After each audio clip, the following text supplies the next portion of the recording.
Estamos de volta com o programa que discute a adoção no Brasil, com a presidente do Instituto Geração Amanhã, Sandra Sobral, e o juiz do Tribunal de Justiça do Estado de São Paulo, o doutor Iberê de Castro Dias. Muito importante lembrar que no bloco anterior a Sandra estava falando dessa questão que é tão importante e também que hoje já existe, uma espécie de um treinamento para que essas famílias possam, de repente, se tornar famílias acolhedoras. Queria que você falasse um pouco mais, Sandra, sobre isso. Em primeiro lugar, para ser uma família acolhedora, no município que você reside, é importante, precisa ter o serviço de família acolhedora. Então, isso é uma lei municipal.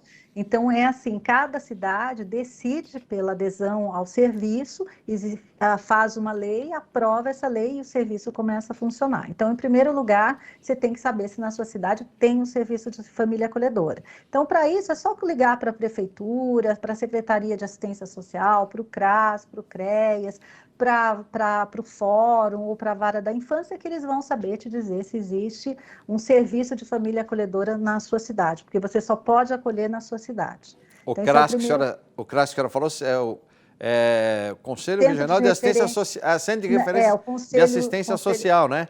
O Conselho de Referência de Assistência Social. Então, se você tendo o serviço na sua cidade, você pode ser uma família acolhedora. O primeiro passo é se inscrever, aí você passa por uma seleção e depois um treinamento, uma capacitação. Por quê? Isso é obrigado por lei, isso está no ECA, porque as famílias, essas famílias acolhedoras, elas precisam entender que tipo de crianças chegam para elas, qual a realidade que essas crianças trazem, quais as necessidades, quais os desafios que elas vão enfrentar e qual o papel delas. Como o doutor Iberê falou, a primeira questão é assim, família acolhedora não pode adotar. E quem quer adotar também não pode ser família acolhedora, né? Porque são objetivos diferentes. Uma família acolhedora é uma família temporária. A criança hoje, por lei, o adolescente, ele pode ficar 18 meses, pode até se estender um pouco mais ou ser menos, depende da situação, mas por lei esse prazo é de 18 meses. Então é temporário, você está ali para ajudar a criança no momento que ela mais precisa, que ela está no momento de transição, seja para ajudar ela a voltar para a sua família de origem, que esse é o principal objetivo, ou se isso não for possível, ir para adoção. Então aquela família está ajudando nesse momento de dificuldade. Já a adoção é um processo, é uma decisão definitiva, é para sempre. Então, é diferente. Então, a família acolhedora precisa saber, né? Inclusive, como é que ela vai se desapegar dessa criança quando chegar a hora dela ir embora. Ela tem que ser preparada e acompanhada para isso. Sem dúvida. E a vara da infância e da juventude, eu aproveito também para colocar um outro tema que é bastante interessante, até para o doutor Iberê e também para a Sandra, porque existe também o apadrinhamento afetivo, né? E esse apadrinhamento efetivo, eu queria saber de vocês, quais benefícios que eles trazem, né? No caso do apadrinhamento, que ele traz para as crianças e para os padrinhos também, né? E o que muda nessa relação, entre a relação de apadrinhamento afetivo e adoção? Qual que é a diferença que se faz aí? Se o doutor Iberê quiser começar agora, depois a Sandra também fica à vontade. Vamos lá. O apadrinhamento é previsto no Estatuto da Criança e do Adolescente e é uma forma de respaldar emocionalmente, psicologicamente, crianças e adolescentes que estejam nas casas de acolhimento. Então, é uma forma que se encontrou na prática, e isso depois acabou virando lei, enquanto a criança passa pela casa de acolhimento, ela se sentir ancorada, respaldada por um determinado núcleo familiar. Então, é uma situação um pouquinho diferente da família acolhedora de que a Sandra estava falando. Na família acolhedora, a criança vai morar com aquele núcleo familiar, vai morar com aquela família que está habilitada para ser família acolhedora e tal. No apadrinhamento, a criança continua morando na casa de acolhimento, mas ela é acompanhada por um determinado núcleo familiar, ou por uma pessoa, ou por um casal, enfim, por quem queira apadrinhar ou amadrinhar aquela criança ou aquele adolescente. Então, essa pessoa vai acompanhar o desenvolvimento da criança. Pode retirar a criança da casa de acolhimento para fazer passeios com a criança vai poder eventualmente passar finais de semana na casa dessa pessoa, vai poder viajar com a criança nas férias. Essa pessoa também vai servir meio que como o grilo falante da criança, né? Que ela vai fazer o acompanhamento escolar da criança, vai orientar a criança. Então, serve de respaldo emocional, de respaldo social, psicológico para aquela criança, enquanto ela vivencia o período ali na casa de acolhimento. Para a pessoa ser madrinha ou padrinho de uma criança, ela também precisa procurar a vara da infância do local em que ela resida para se habilitar, para indicar esse interesse que ela tenha de ser madrinha ou padrinho e se habilitar na vara da infância da cidade em que ela more, para que então ela comece a ter essa relação com essa criança. De novo, é um instituto diferente da família acolhedora e é também um instituto, portanto, diferente do da adoção, como você mencionou. Na adoção, a criança é filha, para todos os efeitos, da pessoa que a adota. No apadrinhamento, a criança continua morando na casa de acolhimento, ela não vai ser filha do padrinho ou da madrinha, ela apenas vai ser acompanhada, né, pelo padrinho e pela madrinha. E uma coisa interessante, né, que deixa a gente até um pouco mais tranquilo, é que existem formas de ajudar essa criança, né?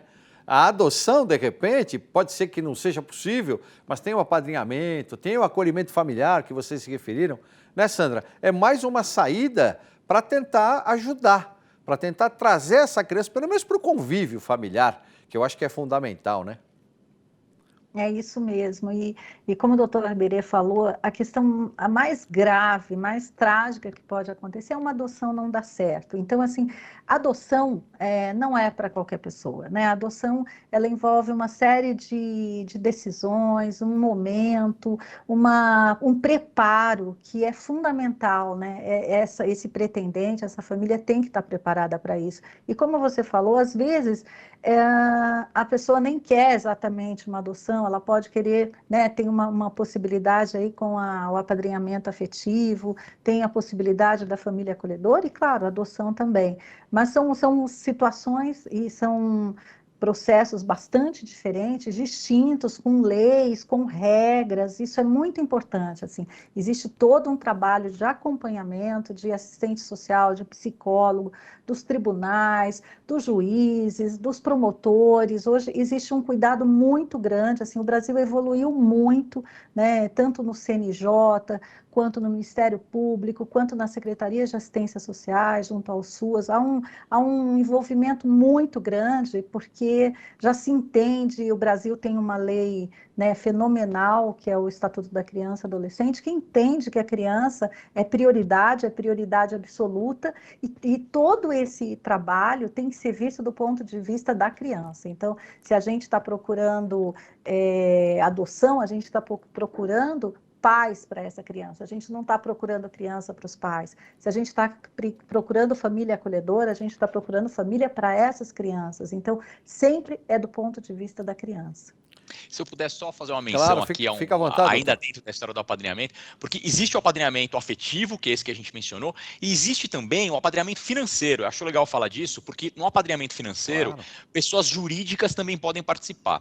O apadrinhamento financeiro é a possibilidade de custear algo de que a criança ou de que o adolescente necessite. Então, por exemplo, uma determinada empresa pode resolver apadrinhar crianças e adolescentes da sua cidade, bancando, por exemplo, cursos de idiomas para aquelas crianças, bancando escolas particulares, se for o caso, bancando cursos de instrumentos musicais, enfim, qualquer serviço que seja, que dependa de dinheiro, né? Então, existe também um apadrinhamento financeiro que pessoas jurídicas podem fazer, e aqui no Tribunal de Justiça de São Paulo existe o programa chamado Apadrinharte, né, um programa lançado esse ano pelo Tribunal de Justiça de São Paulo, que tem por finalidade justamente atrair padrinhos e madrinhas que topem fazer os movimentos necessários para inserir essas crianças, esses adolescentes das casas de acolhimento em ambientes culturais em geral. Então pode ser custear peças de teatro para essa criança, cinema, música, rodas de leitura, tanto para a criança participar desses eventos como espectadora, né, assistir a uma peça de teatro, assistir a um filme, participar de uma roda de leitura, quanto para que a criança faça cursos referentes àquela área artística que seja de interesse da criança. Então, bancar uma aula de instrumento musical, bancar curso de teatro para a criança, bancar um curso de literatura para a criança.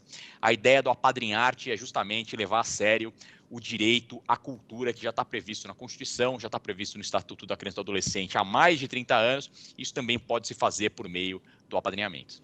É importante, doutor, porque as pessoas estão nos assistindo, de repente um empresário que gostaria de entrar, não é, de ajudar, ou mesmo uma família, né, pessoa física, fala, poxa, eu posso apadrinhar, isso deve ser legal, né, vai trazer para essa família também uma questão afetiva importante, Qual é o caminho, doutor? Tem um endereço, um WhatsApp, alguma coisa que o senhor possa passar?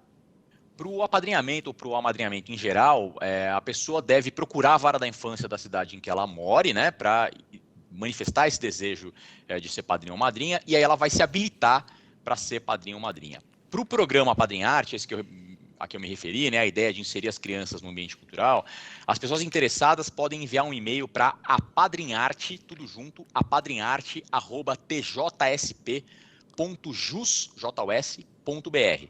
apadrinharte@tjsp.jus.br. Tá certo. E a Sandra também, Sandra. Como é que é possível as pessoas que quiserem colaborar, que quiserem ajudar nessa causa maravilhosa que você também, né? Nessa causa que você empunha com tanto carinho, como é que é possível entrar em contato com vocês? Bom, o nosso endereço é geraçãoamanhã.com.br.org.br, que nós temos vários projetos, enfim, que as pessoas podem participar, e nós damos muitas informações, nós temos materiais sobre adoção, e-books, tudo isso gratuito, sobre acolhimento familiar, família acolhedora, enfim, temos todos esses materiais. Agora, quem quiser mais informação sobre família acolhedora, nós fazemos parte de um movimento nacional e temos um site super completo e informativo, famíliaacolhedora.com.br.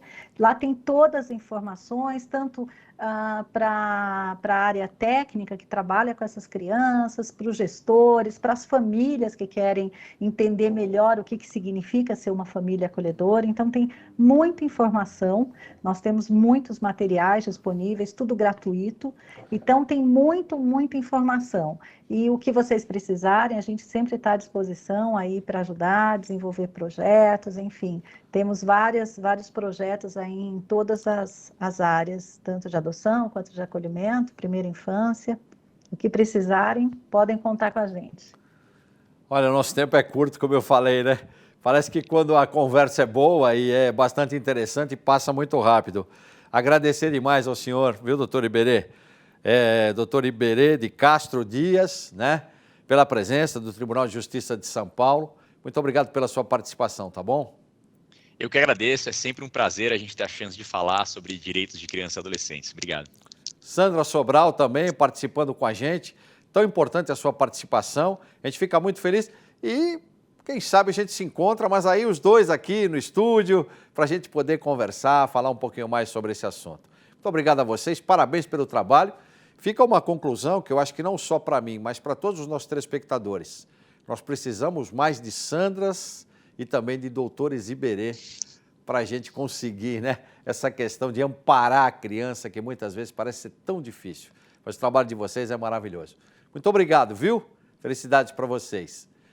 E é muito importante, né? Você sabe que o nosso tempo acabou, mas eu agradeço também, além, claro, né, dos nossos convidados, a Sandra Sobral e o juiz Iberê de Castro Dias pela presença, agradeço também a você que nos prestigiou. E olha, se você quiser rever esse ou outro de nossos programas, é só você acessar saopaulo.sp.leg.br. TV Câmara São Paulo. Até a próxima.